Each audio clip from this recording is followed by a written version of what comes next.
enough of that. You guys ready for a show? Yeah? Awesome. Your performer, he's been performing here for 20 years. Wow. This week is his debut in the close-up gallery. He's also a semi-finalist on America's Got Talent. And he appeared on the hit show Penn and Teller Fool Us twice. He's been on there twice. And he had one performance that was so emotional that he brought Penn Jillette to tears. Ladies and gentlemen, give it up for Puck.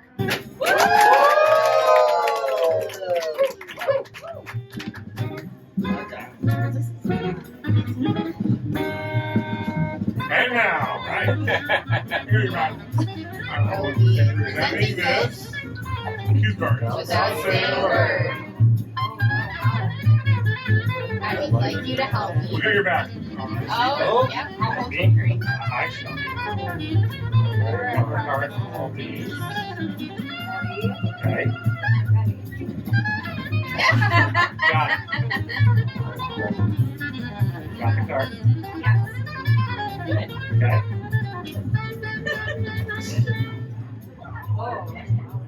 It's not.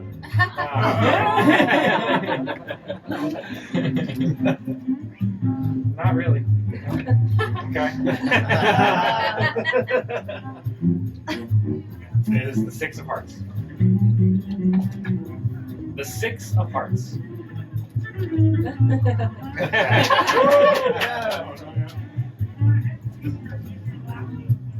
All right. Okay.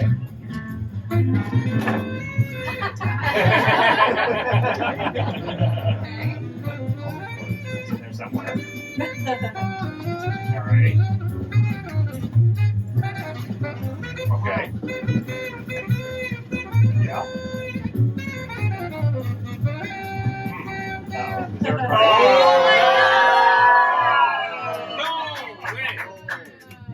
No, Don't tell me.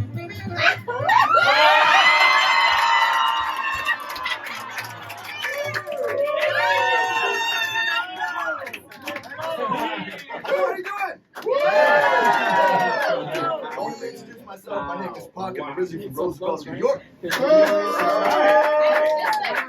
He said she was just there. I actually jump right in for that. Actually started with a very intimate style of magic. This is actually the magic of sleight of hand. I was fortunate to learn this style of magic from a master of sleight of hand. His name was Denny Haney. He had a show in Baltimore called The Denny and Lee Show. Now, I had the honor, I toured that show for about 5 or 6 years as an assistant, and a lot of what I learned about performing magic, I pretty much learned from Denny. So I thought tonight I'd actually start off you with Denny's words. Ladies and gentlemen, right now I'd like to present to you some pure sleight of hand, using nothing more than my 10 fingers, a few coins, a dollar bill, and a fingering. Watch this close. I hope you enjoy.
Whoa!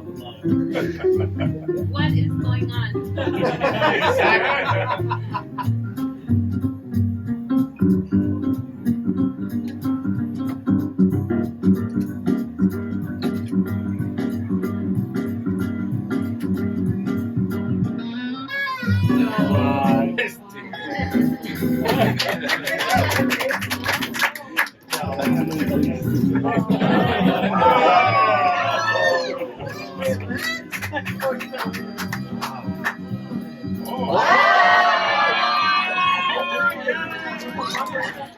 Anybody know what these are? It's like rolling papers. Kind of funny, when I was a kid, I got caught one of these in the house. I get in a lot of trouble. I'm kind of thinking, but I was getting caught doing magic. Maybe in the 1600s, I get in a lot of trouble. Like a witch or a warlock, right? But to me, it doesn't make a lot of sense when you think about it, because even the good book itself said that these two things are actually fine and they should be done together. Yes, it says right there in Leviticus. He who practices necromancy and sorcery must be stoned. I'm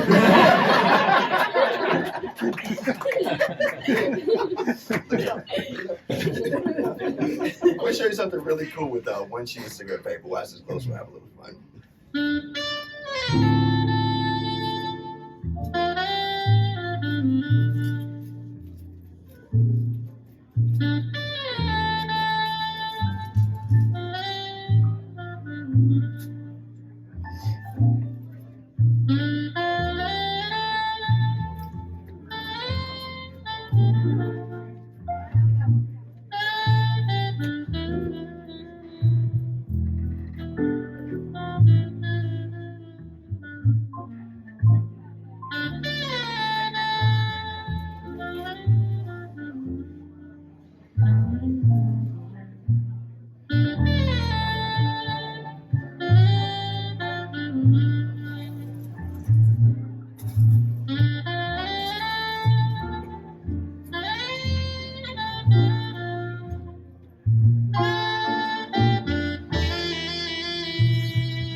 I'd like to do a card trick right now if I could. I need to get a gentleman to help me out. You and Ann, would you mind helping me out, sir? Take a seat right over here. Give him a nice round of applause. How you doing? What's your name? Steven. Steven, nice to meet you. Steven, I'm going to give you a few cards. If you won't mind, hold your hand out for me like this. I'm going to give you 1, 2, 3, 4, 5, 6, 7, 8, 9, and 10 cards. Do me a favor, Steven. I want you to double check my math. Make sure I haven't done anything tricky. I want you to count them on top of this envelope one at a time. Count them on top of this envelope. There you go.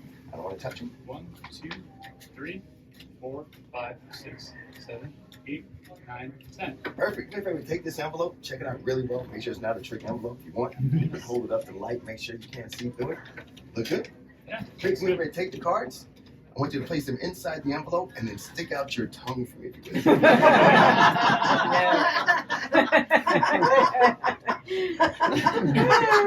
ahead and seal that envelope.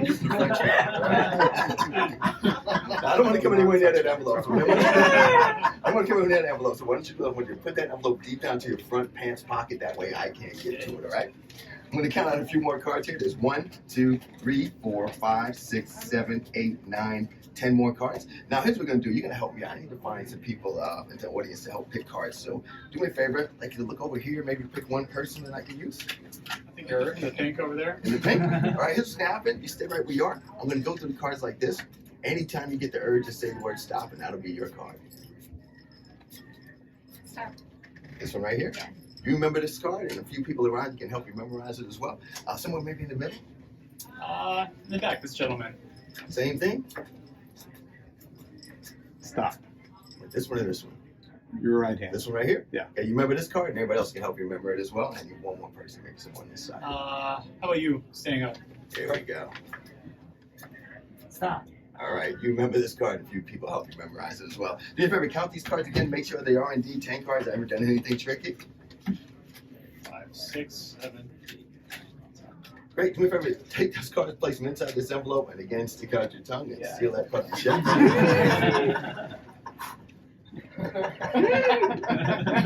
Tastes terrible, doesn't it? This is when I licked it earlier. I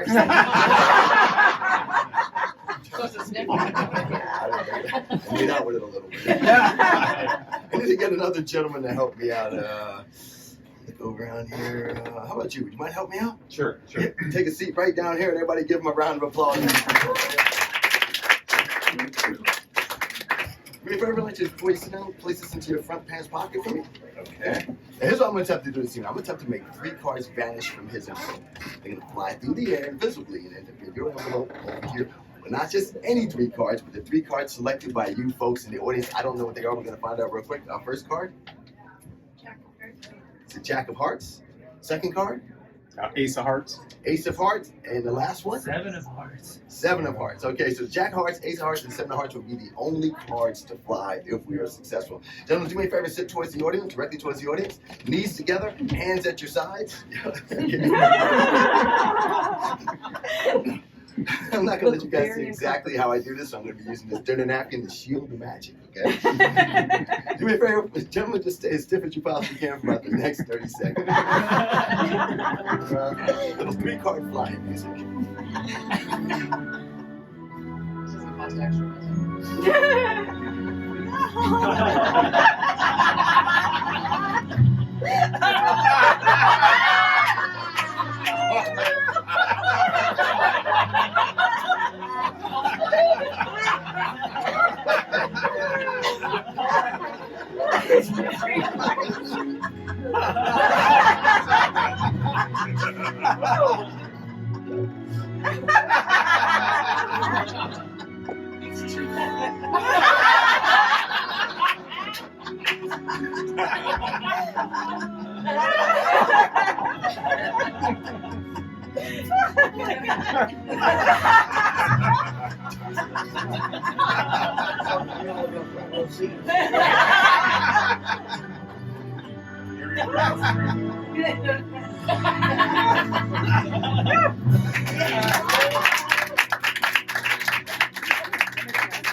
Gentlemen, do me a favor. Take out the envelopes if you wouldn't mind.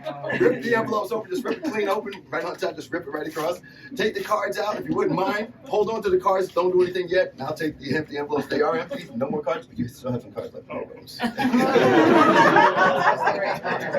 you tried to mess with me, didn't you? Now check it out, don't do it yet, but if we had 10 cards here and 10 cards here, and 3 were ready to leave your envelope, you would be left with, so count the cards, lights, loud, close, voice, 1, 2, 3, 4, 5, 6, 7. 7. Count your cards in my hand. 1, 2, 3, 4, 5, 6, 7, 8, 9, 10, 11, 12, 13. But wait, we had 3 cards picked by you guys in the audience. I got them right here. Do me a favor, pick up the cards, hold them in front of you like you're playing poker so you can see all the faces of the cards. Okay. Do me a favor, take a look through there. Do you see a Jack of Hearts at all? No. If you see a Jack of Hearts, hand it to me. There is. Do you see an Ace of Hearts in there? I do not. If you see an Ace of Hearts, hand it to me. There is. Do you see a 7 of Hearts? I do not. 7 of Hearts, hand it to me. There is.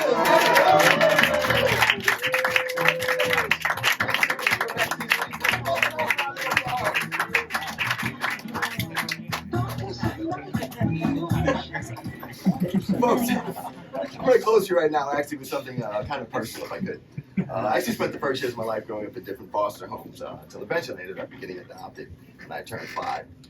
My adopted family, they were wonderful, especially my new dad. He's the one who actually took me to my first magic show and afterwards he brought my first trick. My new dad was my biggest supporter and definitely was one of my biggest fans. He even started booking my shows when I was called Puck the Young Magician. When I was about 14 though, my dad passed away. And it was then that my love for magic kind of faded as well. And I honestly didn't touch it again for another 20 years. True story. And during the time away, I did some other things. I was in the Army for a little bit, went to college, and eventually I found my way back to my first love, to magic. Now, 35 years after my adoptive father passed away, I ended up stumbling upon some information that led me to the identity of my biological father. And I was surprised to learn he was actually a famous jazz musician, and I was named after him. He was the legendary Billie Holiday's pianist, and his most famous songs have become jazz standards. In fact, all of the music I use in tonight's show, with the exception of the very last trick, were all written and composed by my birth father.